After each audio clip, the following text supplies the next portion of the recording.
Hey everybody, welcome back. Well, it's almost planting time. Here in Upper Michigan, we're less than a month away from putting our brassicas in the ground. That's usually the first seed that most folks get down in the ground in their food plot planting program for the year. So what I wanted to do today was run through a bunch of mistakes and issues that we see not only with customers, people calling and asking questions. A lot of this we see social media driven and driven by social media personalities. I just think is some bad information, and we want to cover that today. So I want to go over the top 5 mistakes that we see and want you to avoid planting brassicas this year. I think they're a great food plot. I think they're a must-have on any hunting property. We want to walk you through, we've got a bonus at the end, but we want to walk you through the top 5 mistakes we want you to avoid this year. Number 1, planting depth. Now, you know me, if you've seen a lot of these videos that we do, I always talk about size of the seed, depth of the seed. You look at how small a brassica seed is, the size of a pinhead. Okay, that just needs to be pressed into the ground. How I like to plant, till in our red clover and some granular fertilizer. Pack that with a lawn roller. I don't like a cultipacker, I like a lawn roller. 100% contact, 100% of the time, even contact. And then what we're going to do is spread our brassica seed. And then what we're going to do is pack it again with the lawn roller. That is how I like to plant brassicas. Now, this year we were able to access a no-till drill. We're going to try it planting brassicas, but I'm not quite sure on the settings yet. But so we're going to probably take a couple of food plots, some practice plots, and try that. But by and large, how I plant brassicas, it's tilling, pack, seed, pack again. That's all you need. Now, I don't like a lot of no-till throw and grow, but you can do brassica that way. If you do some spraying, okay, and you chop that mulch, the thatch, the grass, the dead matter, get it all ground up really nice. You don't want a heavy, thick mat. You can seed into that and roll that in and hopefully catch some good rain. I've planted brassica that way, but again, you're just pressing that little seed into the ground. Please do not disc your seed in. Please do not harrow drag your brassica seed in. Please do not plant it too deep with a tiller, okay, or broadcast on freshly tilled ground and then roll it in. You're going to probably set it a ½ inch too deep, and then you're not going to have great germination. So make sure you're only planting that brassica seed no greater than about an 1/8 of an inch. Hey folks, I just want to interrupt quick and let you know you don't have to leave this video to buy the Sweet Feast Brassica Blend product. Click on this link right here where it says View Product. It'll take you to our website right from the YouTube video. You don't have to go search it. Click on this link right here, and you can go buy Sweet Feast Brassica Blend, Southern States Short Season Brassica Blend, or our seed treatment. Number 2, timing. And what we mean by that is when do we plant our brassica? And we're going to talk about our Sweet Feast Brassica Blend as well as our Southern States Short Season Blend. But here in Michigan, Upper Michigan, where I'm at, I'm just north of Green Bay, Wisconsin, northern Minnesota, northern half of Minnesota, northern half of Wisconsin, northern half of Michigan, the New England states, North Dakota, you're probably looking at end of July, July 25th, July 29th, whenever you got some rain coming, or the first week in August. That's when you want to get our Sweet Feast Brassica Blend in. Okay, now as you're going into, say, Illinois, Iowa, you're starting to back that up to the first week of August, maybe the second week of August. Okay, you get into Tennessee, Kentucky, you're probably looking at that second, maybe the 15th to 18th of August, 20th of August, again, catching rain. But for our friends in the deep south that don't want to plant in August, Georgia, Florida, northern Florida, Alabama, those states that still want to plant brassicas, if they can't plant right now because of the extreme heat and lack of moisture, we've got a product called Short Season Southern States Brassica. That's a 45-day to 50-day maturity date, and they can plant those in September and still get a great brassica plot. The other thing you can do is we've seen a couple of scenarios where we've had heavy rains in fall, late August, and it drowned out brassica plots, so people need to do a replant. Well, then we go to the Short Season Brassica Blend. If you're planting, in the Midwest and you need to do a replant, or you missed your planting window and you still want to get a good brassica, our Short Season Southern States Brassica Blend you can plant in late August. I've seen the Southern States even planted early September and get a great product. So those are the planting dates you don't want to plant. Since we've already had customers ask, can I plant this now? 4th of July, can I plant our Brassica Blend? No, you cannot plant the Brassica Blend because a couple of things will happen. A lot of those turnips, varieties will get too mature. The deer aren't going to like them when they need to be. And a lot of the time I've seen early planted brassica, they'll get 4 and 5 feet tall, and flower out and try to produce a seed because they think it's springtime or something like that, but it's the weather's too warm, the growing season's too long, and they're trying to put a seed out. We don't want that. So I would say at the earliest in the northern part of the United States, you're looking at, and even into Canada, last few days of July, that's when you're going to start that countdown as you move down the country. All right, couple things we want to talk about. Number 3, wrong seed. And what I mean by that is these are things you don't want to be planting. Right now, sugar beets, man, there's so many seed companies trying to get you to buy their Brassica blend, and they're saying, look at our sugar beet this, our sugar beet that, beets and treats, beets and greens. Folks, I live here in Michigan, and I've talked about this before. Michigan is one of the biggest producers of sugar beets. We have partners that are farmers that work with sugar beet farmers. They plant in May, and they get those great big football-sized sugar beets that you see on YouTube videos or whatever, but they plant in May. Okay, think about corn. You plant corn May, maybe some states plant it in April. Would you want to plant corn right now? Would you go buy Bob's Big Buck Mix if it had corn seed in it and Bob was promoting corn seed? That's what you're getting with the sugar beets. And it's just, I don't know what the right word is. It's just shameful maybe that these people that are on social media that are supposed to be the world's greatest hunters are selling you the blend with sugar beets in it. And what I've said before is either you have no idea what you're backing or you really don't care. But a sugar beet planted right now in the fall is not going to amount to anything. It's no different than planting corn right now.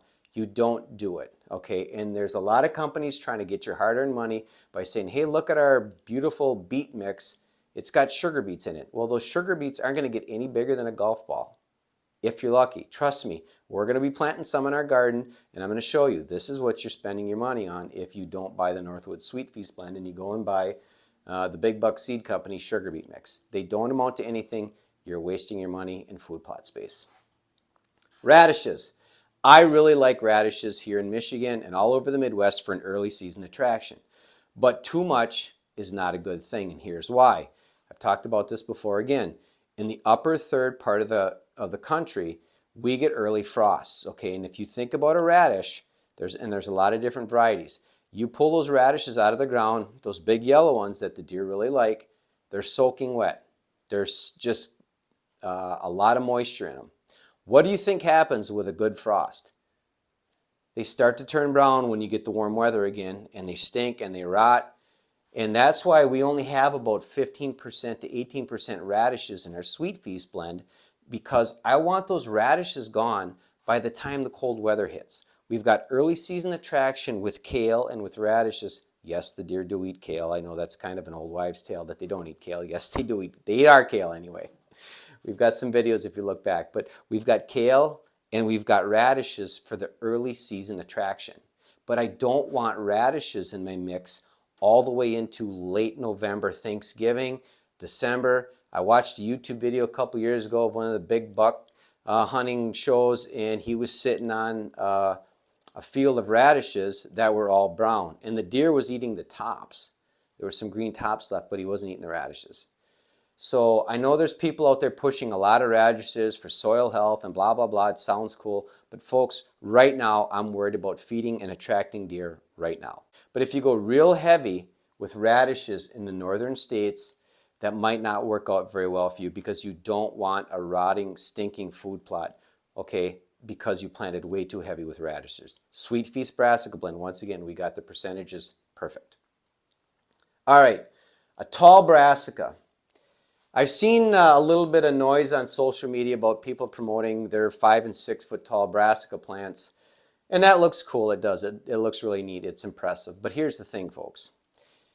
I checked my notes, and unfortunately my photo bucket account, I can't find the photos. But in 2008 and 2009, I was planting that tall brassica because it looked cool. Man, this is really neat. Okay, and I'm going to tell you exactly what happened. So one year we planted in May and one year we planted in June to get that tall brassica. You know, you're planting early, you know, trying to beat the drought, trying to get a lot of tonnage. And it did grow. It was very impressive. I think we had one plant that was 6 feet tall. However, Opening day of bow season, October 1st, I'm watching this food plot. It's half gone already. October 10th, that food plot of tall brassicas was completely wiped out. It was gone. And the deer never stepped foot in that food plot again. There was no tubers in there. Okay. So you might see a lot of noise about these early season tall brassicas, but understand this. If they're not producing a tuber, I want that energy to go into bulbs because I want deer attraction from October, November, December. We don't grow beans and corn up here. I want brassicas. I want a high percentage of bulbs and a lower percentage of big leafed 3 to 4 foot tall brassicas. That's what I want. I've planted these tall brassicas and I won't plant them again. And there's a reason for that. I know it's supposed to be the newest, latest, and greatest, but folks, I was planting them in 2008 and 2009 and I didn't like the results. So we do not have tall brassicas, okay? It's the latest and greatest thing in the food plot industry right now. Doesn't mean it's going to work for you on your land. And speaking of long-term brassicas, I've messed with them before, but this is my opinion, and I've talked to a couple other people. You know, there's Swedes, there's long season kales, and like I said, there's long season brassicas, but this is my thought, okay? I would much rather plant sugar beets with our rutabagas. If you're trying to grow a long season brassica plot, I would rather do sugar beets and rutabagas. Now, there are planting differences there as far as depth.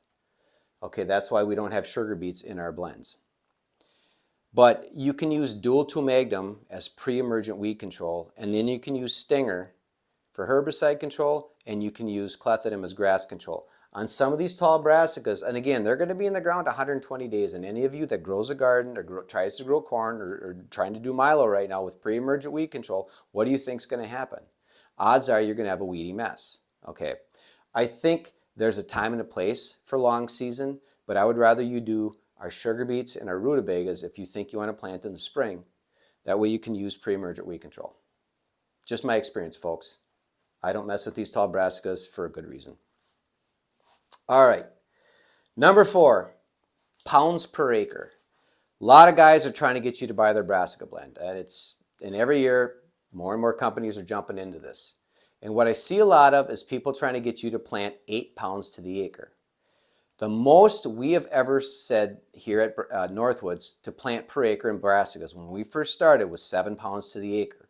Okay, and we have a test plot. It's part of our garden. It's fenced in so the deer cannot touch this. And we've been messing with the ratios for a long time. And I'm like, this should get better. You know, talking with some of our suppliers, and this was years ago, we finally settled on, we went from 3.5 pound bag to 3.2 to 3.1. We settled on a 3 pound bag, 6 pounds to the acre. With what we sell, it's a perfect ratio and it's a perfect pounds per acre.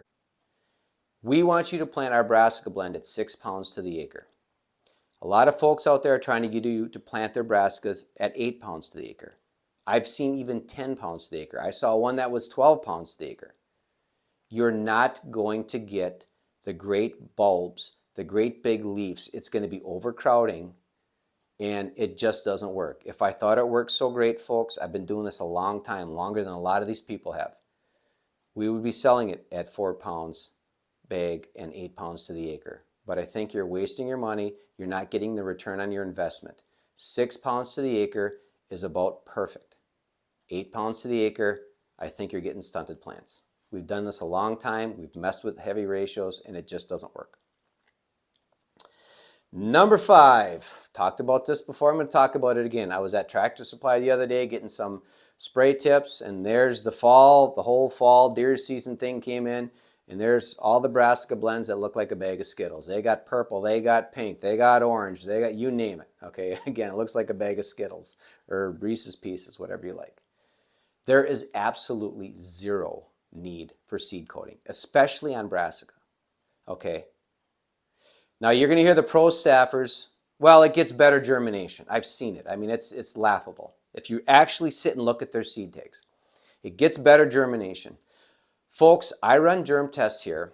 We get 98% germ. When I do a germ test on our Sweet Feast, 99% germ. Please explain to me how a seed coating is going to help get better germination. It's not. If you look at the clover blends, and I should have looked at the germination on the brassicas, but if you look at the coated clover, it was 80%. Our uncoated clover is in the mid 90s, high 80s to mid 90s.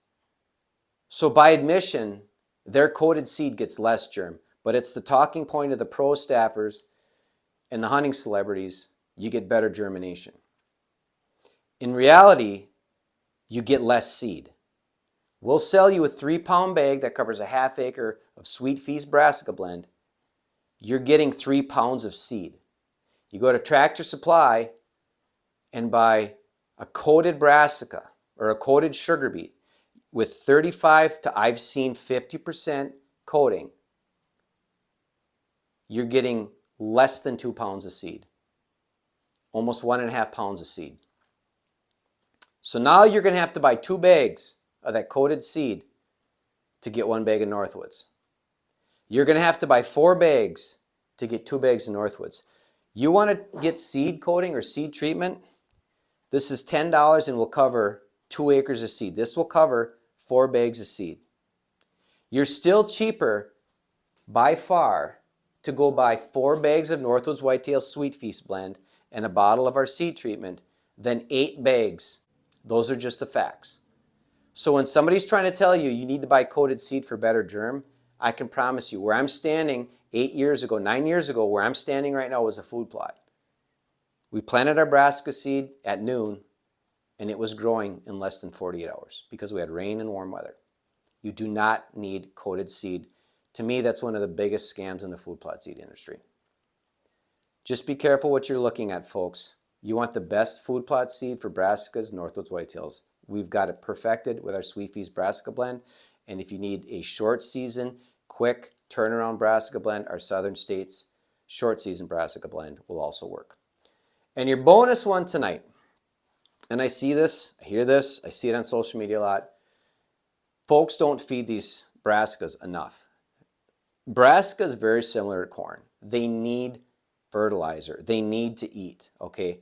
They need, hundreds of pounds of fertilizer at planting. I use both granular at planting, and then I switch to our liquid, our AP, our calcium, our nitrogen, once the plants are growing. But this is a long-term process, very similar to our milo-plot. It's a long-term planting, okay? And you can't just run down to Walmart and buy a bag or two of 1010 and put it out there.